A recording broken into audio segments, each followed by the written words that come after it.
Join me for my November Brisbane trip. I was away for a week, so it's a long one. I'll break it up into 2 parts. Yes, that's a whole row to myself. Day one in Meanjin is done. So the whole reason I'm here is for Scarlet Alliance National Forum 2024. So it's like a conference thing that we have annually, and it's in a different city each year. Today I got off the plane, had 2 meetings and then a dinner, and now I'm back at the accommodation, which is budget.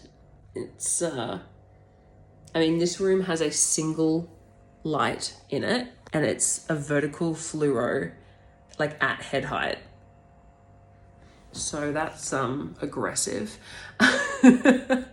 But that's what you get when you're funded by a not-for-profit organization. It's about 8:30 at night, which is like 9:30 my time, and I'm really exhausted. I'm about to go to sleep. Got a massive few days ahead of me, and I will update you, but it's not really a space where I can film or anything, so I'll just do some talkies as I do. Day 2, which means it's the first day of Forum.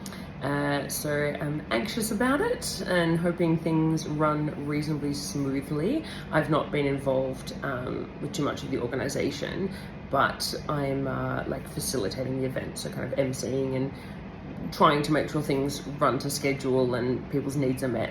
So it's a little bit daunting. I've just finished off putting together my kind of welcome speech, and I'm gonna go grab something to eat and then head on over to the venue. Here's the fit. Yes, I will be very hot. I did pack 1 pair of shorts because I thought I had to be reasonable, but I hate shorts. I'm really uncomfortable in shorts.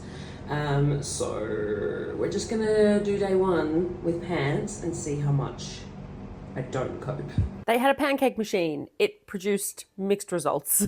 Some tiny glimpses at Forum. Some other people were staying at a place that had a pool. So as much as I don't like pools in the Brisbane heat, this was very nice for my feet. Day 3 in Meanjin, day 2 of National Forum, and I'm already exhausted. Today is a massive day because we have the whole day of Forum, and then we have our party and Core of the Year awards at night. And we've got a lot of workshops today. It's a big day. Big day. So I'll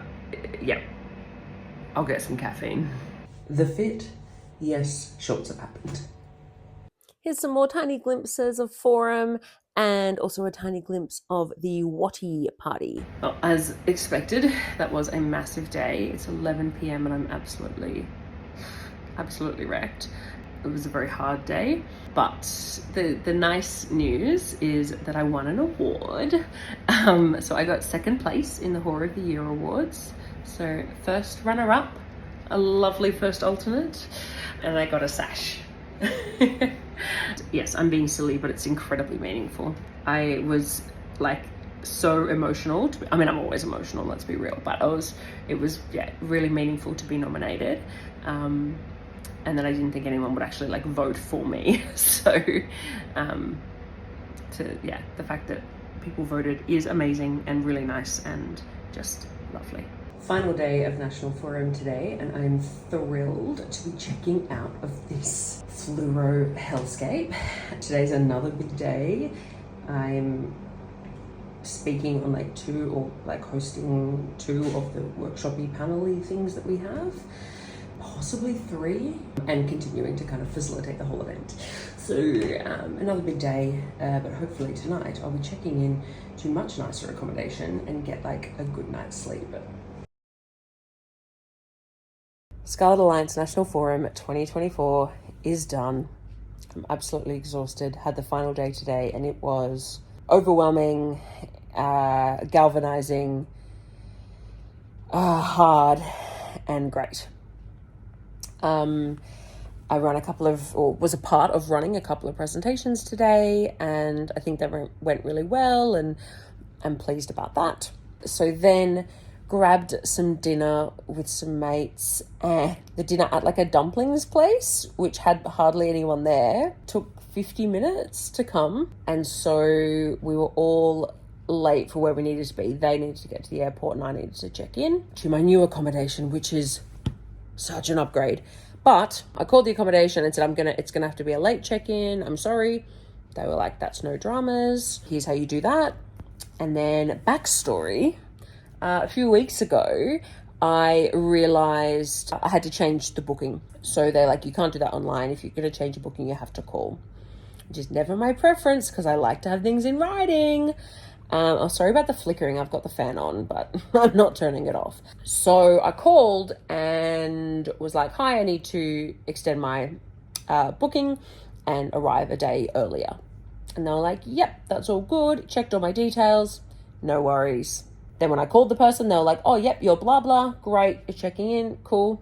No worries. And then I get here and it's like a self-serve check-in. It's quite cool, except that it's like, oh, your room's not ready. So I call the customer service number and they're like, oh yeah, you're not checking in till tomorrow. And I was like, no, I'm checking in now. That's what I'm doing. Oh, before this, my Uber driver dropped me off 4 blocks away downhill, as in downhill from this place. So I carried my 2 big suitcases and my backpack up 4 blocks, which isn't the worst, but mate, you know, when you've got chronic pain and you've just spent 3 days on your feet, it's a lot. I was dripping with sweat. And this person's like, oh, you're not checking in till tomorrow. And I was like, so I called up at this time and he's like, do you have like a confirmation email? I'm like, well, no, because obviously someone fucked up, didn't they? Obviously that's what's happened here. But also the person I called before thought I was coming. So what's going on? Anyway, so I waited on the phone for like half an hour. He found me a different room, different like type of room. I had to pay last minute rates for it because I'm here at like 10 p.m. And tomorrow I have to leave here, presumably kill 4 hours and transfer to the actual room that I booked. And travel is the worst. Like what the hell? But this place is such an upgrade. I feel like I'm in 10 stars right now. So that's good. I'm going to go to sleep now. Thank God. So after last night's debacle, I spent half an hour on call waiting this morning, but they arranged for my proper room to be ready straight away. So I'm very grateful for that because I was thinking I might have to kill 4 hours and cancel my first booking. So I'm really glad I don't have to do that. So I've just moved across to my proper room, which is actually nowhere near as nice as the room I was in last night. So I'm glad I got that super nice room for one night, but I kind of wish my clients would have gotten that room. You know, like I'm like, oh, this is a fancy room. This room is absolutely fine. Still a gigantic upgrade from where I was a couple of nights ago. So anyway, I'm going to go grab some groceries now and possibly squeeze a nap in. I don't know if I can go back to sleep now, but I need all the sleep I can get right now. Not the worst view. Stay tuned for part 2, where I will cover the tour portion of this trip.